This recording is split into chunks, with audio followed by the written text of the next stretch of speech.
ഇപ്പോൾ പുളിഞ്ചിക്ക് സീസൺ അല്ലേ, വായോ നമുക്കൊരു പുളിഞ്ചിക്ക അച്ചാറിടാം.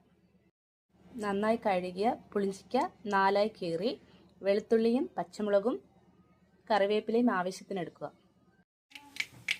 കടുക് പൊട്ടിയതിന് ശേഷം വെളുത്തുള്ളി അരിഞ്ഞിട്ട് കൊടുക്കാം.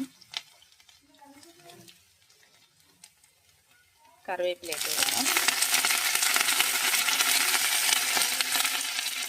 പച്ചമുളക്,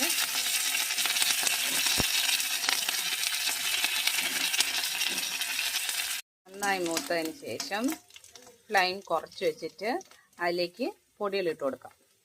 കായപ്പൊടി,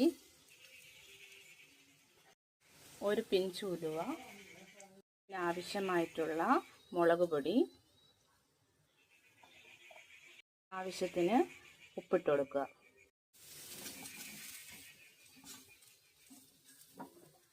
നന്നായിട്ട് മിക്സ് ചെയ്ത് കൊടുക്കുക.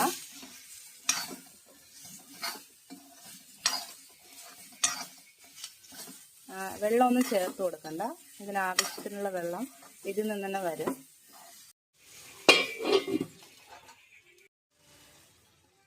ഈ ഒരു കൺസിസ്റ്റൻസിയിൽ നമുക്കിത് പാകമായിട്ടുണ്ട്. ആവശ്യത്തിന് ഉപ്പൊക്കെ നോക്കിയിട്ട് നമുക്കിത് ഉപയോഗിക്കാവുന്നതാണ്. നമുക്ക് ഫ്രിഡ്ജിലും സൂക്ഷിക്കാം, അല്ലാതെ സൂക്ഷിക്കാം. ഒരുപാട് ദിവസം പുറത്ത് വയ്ക്കുകയാണെങ്കിൽ